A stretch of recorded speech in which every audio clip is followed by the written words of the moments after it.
Hi everyone, my name is David Handler and I'm the director of Transformers Rise of Unicron. My name is Martin Roa, and I am the writer of Transformers Rise of Unicron. And I'm James Manolikas, and I'm the 3D artist of Transformers Rise of Unicron. I was responsible for making the new models of the Autobots, updating the models the production already had, creating concept art for some characters, and animating the Autobot teaser trailer. Today we're going to give an up-close look on the Autobot team as well as an outlook of what to look forward to in the new year. And we would like to start off with the new member of the Autobot team, the young Autobot Lieutenant, Cliffjumper.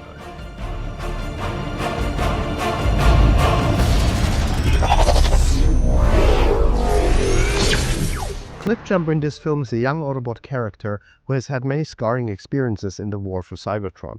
In this movie he meets the new protagonist Max, and together with the Autobots they face off against the rising threat of Unicron, while also exploring a scarring event from Cliff's past. Originally, Cliff's design was inspired by his appearance from the Bumblebee movie.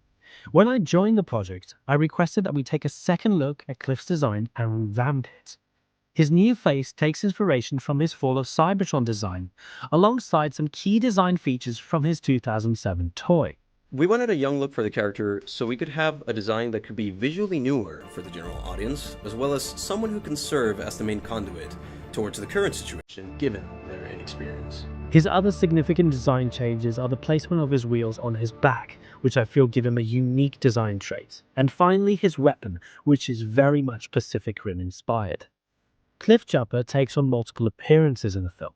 We first see him in his Mitsubishi Starion form. The car is meant to be in horrible condition, something you see at a scrapyard, hence the miscolored vehicle panels, bent bumper, and even bullet holes. Another significant motive is in the film is the Seat Ibiza, which, fun fact, is David Handler's car in real life. One of the reasons we chose the Ibiza as the old mode for Cliffjumper is because that enabled us to use an actual car for the movie, and it's also a lot easier to shoot whenever Max directly interacts with the car, and also it gives that live action element that we wanted to achieve with this movie. There are story reasons as well as to why he changes into the forms that he does throughout the movie, and of course we also haven't revealed every form that he takes yet, but as to why he changes into those forms, well, you'll just have to wait and see for that.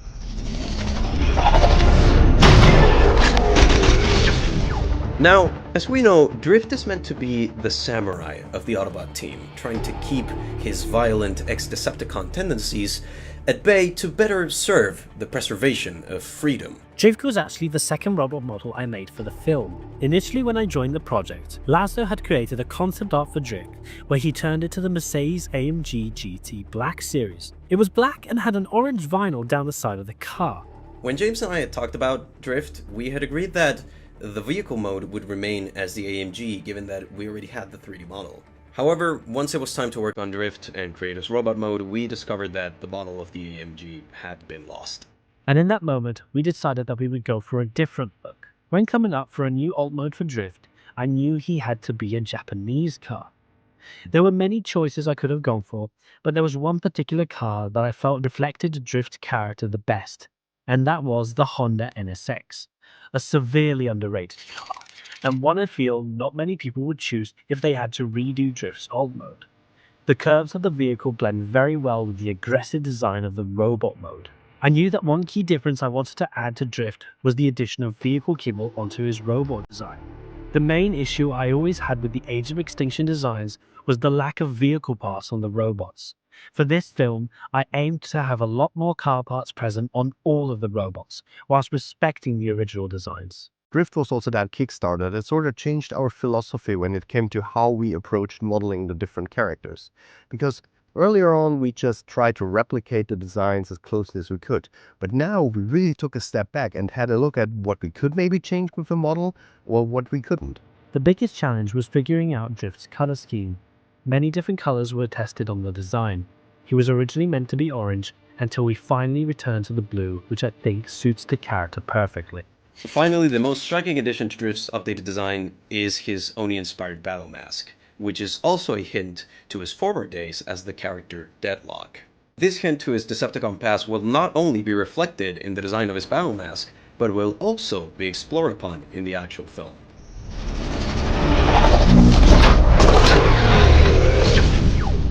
Hound is still the very much same character that he has been throughout the Bayverse. He's very trigger happy and loves to head into the battlefield with as much weaponry as he can carry. When the time came to make Hound, I had a very clear idea of what his alt mode would be and where the parts would go in his robot mode. Although a 3D model that already existed for Hound's alt form, I wanted to go in a different direction. The Jeep hologram is a concept I made very much inspired by his Age of Extinction design, as well as a subtle nod to his G1 alt form, that being the original Willys Jeep. I felt it was the perfect opportunity to connect both worlds into one. Hound's robot mode was a lot of fun to make. He's just covered in weapons and bullets. The Jeep parts blended perfectly with the design. And then there are the dog tags. The dog tags are an idea that Martini came up with. They incorporate a lot of crazy ideas and crazy details that you probably won't notice throughout the movie. But there is one detail in specifically that we wanted to point out, and that is the blood type of Hound. So the information that I found that is present in a US dog tag is last name, first name, social security number, blood type, and religious preference. So for the blood type, I went to rewatch Age of Extinction. I used the scene of Optimus and Kate's barn, freeze-framed, and then used a color picker to get the hex code of the energon that leaks out of Optimus's head, using that as the blood type for Hound. Now, if that isn't a crazy detail, then I don't know what is. Or as we in the Rise of Unicron production like to call it, a Martini detail. And that goes to show how much detail we put into these figures and models for the movie that you probably won't notice in the movie itself. But hey, they're really cool, let's be honest. One of his more noticeable upgrades comes in the form of his shoulder cannon, which is a nod to his TLK toy and of course Generation 1. Once the camo livery with the dirt was applied to the design, the model just came to life. Despite not me stating it before, he is the model I'm probably the most proud of. Crosshairs was a bit of a tricky character to do, because while we had Harlow's model, which was a perfect replica of Crosshairs, we didn't know how much we could change, because it's such a distinct design, that if you change too much, it wouldn't be anymore the character you know and love. So in the end, I settled for minor changes, primarily in the chest area. By far the biggest new addition to his design is the rear wing that is attached to his back. His alt mode was initially going to be the then new C8 Corvette, but in the end, I decided to take on the challenge of designing a new Corvette, as they are some of my favourite cars ever built. I call it the C9 Stingray concept, and it takes inspiration from more classic Corvette, and even has a subtle design reference to the 2009 Corvette Stingray.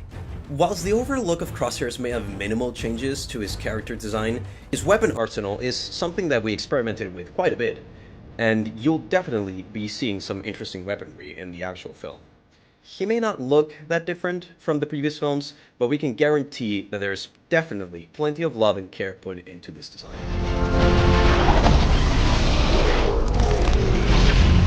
Now, here's the thing. Interestingly, in the earlier versions of Rise of Unicron, Cogman didn't actually exist. Granted, we found that it was justifiable, given that we didn't feel he was a relevant or impactful enough character to be properly included in the film. Cogman is a character I feel many people tend to forget about. I felt that given the right circumstances, Cogman could be a very well utilized character in Rise of Unicron. So when the major script rewrite actually took place, James told that idea to us, and to his surprise, Martini and I were actually quite open to the idea, and furthermore, he also got the chance to voice Cogman himself. I felt that there was a lot of potential for this character given that he is supposed to be a headmaster, a concept that although mentioned, was never utilized in them. So for Rise of Unicron, Cogman deserved to receive his full body design. Whilst we never saw it in the films, Cogman did receive a toy in the form of the Aston Martin DB11, so it was only fitting that he gets an Aston Martin alt form for this film. The Aston Martin Vantage concept is essentially a mashup design of some of my favourite modern Aston Martin cars. The robot mode is decorated with multiple gold highlights and constant moving parts, giving him that clockwork quality that is integral to his design. His face, whilst very similar to his normal form, bears many but subtle changes as to differentiate the design. I felt it a bit weird if he just transformed from his small form into an exact copy of his head that you already had. I'm really happy with the outcome of Cogman's design, and can't wait for people to see him in action in Rise of Unicron.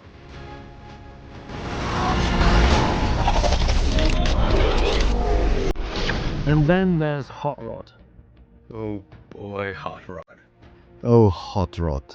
Hot Rod was definitely a controversial topic. His appearance in The Last Night definitely upset people, Martini being among them. I was always kind of in the middle when it came to Hot Rod's design, but James and Martini, they were not. And it's actually funny that Hot Rod's face, out of all things, was the one thing that we most discussed throughout this production so far, because it was actually the first task that James ever did for our production to showcase his skills. So it's actually quite funny that this one thing that he started working on for our production became for some time the bane of his existence. So when the time came to fully model Hot Rod for our film, I knew there would be problems. While James wanted to keep most of the design that Hot Rod had for The Last Night, Martini wanted a complete redo of it. There was a lot of back and forth when discussing ideas and suggestions, and you can even see this in our first look, where Hot Rod still appears with his original face. That was because we hadn't yet decided on the fate of the design. However, after the trailer released, we found the middle ground and went with the design that retains the main characteristics of The Last Night's head in order to not be too big of a departure, whilst also incorporating the aspects that I wanted in the design, which were to assimilate him to how he looked in Generation 1 and also especially the IDW comics. His overall body remained similar, the major changes being the exhaust on his arms, taking inspiration from his classic design, which can be used as weapons, and of course the aforementioned head. The other significant change to Hot Rod is his alt form. He receives a new vehicle mode in the form of the Lamborghini Revuelto. The car is fitted with extra aero parts that give it more of an aggressive look. His new design gives him a more serious look, and also the credibility that he needs, as well as the expressiveness. And that, I think, is really important for Rise of Unicron, because in that movie he will have a lot more of a prominent role, and also will have to resolve quite a few crucial situations throughout the movie.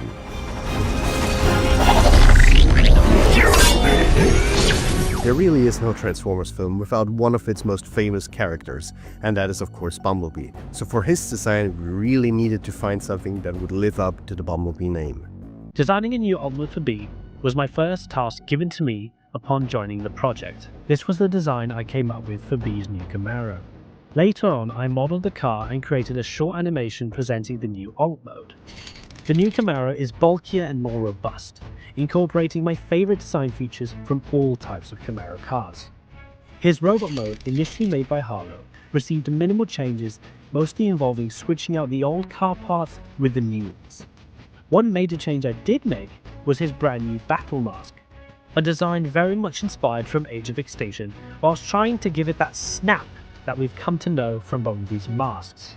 We're really proud of this design, given that we managed to achieve a cohesiveness with not only his Age of Extinction and Last Night designs, but also with the rest of the Bumblebees from the original trilogy. Being the biggest fan favorite character, we had to go all out if we wanted a design that could both dance like a butterfly and sting like a bee.